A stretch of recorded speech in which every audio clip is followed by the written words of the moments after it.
नमस्कार दोस्तों। आज मैं आपसे कोई साधारण बात नहीं करने वाला। आज मैं उस सच्चाई की बात करने वाला हूं जिसे हम सब जानते हैं लेकिन मानना नहीं चाहते। आज का युवा बाहर से हंसता है लेकिन अंदर से हर दिन टूटता है। और आज मैं आपसे एक सवाल पूछता हूं, क्या आप सच में खुश हैं या सिर्फ दिखावा कर रहे हैं? जिंदगी में सबसे बड़ा दर्द हारना नहीं होता, बल्कि वो होता है जब हम खुद को ही खो देते हैं। आज हम अपनी जिंदगी नहीं जी रहे, हम दूसरों की हाइलाइट देखकर अपनी जिंदगी को जज कर रहे हैं। यहां स्वामी विवेकानंद की एक बात याद रखना, ब्रह्मांड की सारी शक्तियां पहले से ही हमारी हैं। वो हम ही हैं जिन्होंने अपनी आंखों पर हाथ रख लिया है और फिर रोते हैं कि अंधेरा है। किसी की कार देखी, किसी की सक्सेस स्टोरी देखी और खुद को छोटा समझ लिया। पर रतन टाटा जी ने क्या कहा था? दूसरों की नकल करने वाले व्यक्ति कुछ समय के लिए तो सफलता पा सकते हैं, लेकिन जीवन में बहुत आगे नहीं बढ़ सकते। दोस्तों, आज की जनरेशन के इस तनाव को समझने के लिए मैं आपको एक कहानी सुनाता हूं। ये कहानी है बाज ईगल की। बाज की उम्र लगभग 70 साल होती है, लेकिन जब वो 40 साल का होता है तो उसके जीवन में एक कठिन समय आता है। उसके पंख भारी हो जाते हैं, उसकी चोंच मुड़ जाती है और उसके पंजे इतने कमजोर हो जाते हैं कि वो शिकार नहीं कर पाता। अब उसके पास दो ही रास्ते होते हैं, या तो वो हार मान ले और मर जाए या फिर एक दर्दनाक प्रक्रिया से गुजरे। वो बाज एक ऊंची चट्टान पर जाता है और अपनी चोंच को पत्थर पर मार मारकर तोड़ देता है। क्या आप सोच सकते हैं उस दर्द को? फिर वो इंतजार करता है नई चोंच आने का। जब नई चोंच आती है तो वो उससे अपने पुराने पंखों और पंजों को उखाड़ फेंकता है। महीनों के असहनीय दर्द और लहूलुहान होने के बाद उसके पास नए पंख और नई चोंच आती है, और तब वो अगले 30 सालों के लिए फिर से आसमान का राजा बनकर उड़ता है। आज की जनरेशन का स्ट्रेस भी वही चट्टान है। आपको भी अपने पुराने डर, पुरानी आदतें और दूसरों से तुलना करने वाली सोच को बाज की तरह तोड़ना होगा। दर्द होगा, बुरा लगेगा, लेकिन यही दर्द आपको नया जन्म देगा। हर युवा के दिमाग में एक डर है, अगर मैं फेल हो गया तो, अगर मुझे जॉब नहीं मिली तो।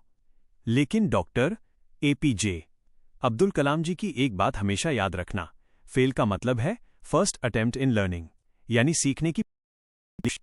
डर के कारण जो रुक जाता है वो कभी जीत नहीं पाता। श्रीमद् भगवद गीता में भगवान कृष्ण ने कहा है, कर्मण्येवाधिकारस्ते मा फलेषु कदाचन, यानी तेरा अधिकार सिर्फ कर्म करने पर है, उसके फल पर नहीं। जब तुम फल की चिंता छोड़कर सिर्फ मेहनत पर ध्यान दोगे तो तनाव अपने आप खत्म हो जाएगा। हम कहते हैं टाइम नहीं है, लेकिन सच ये है, टाइम है, बस डायरेक्शन नहीं है।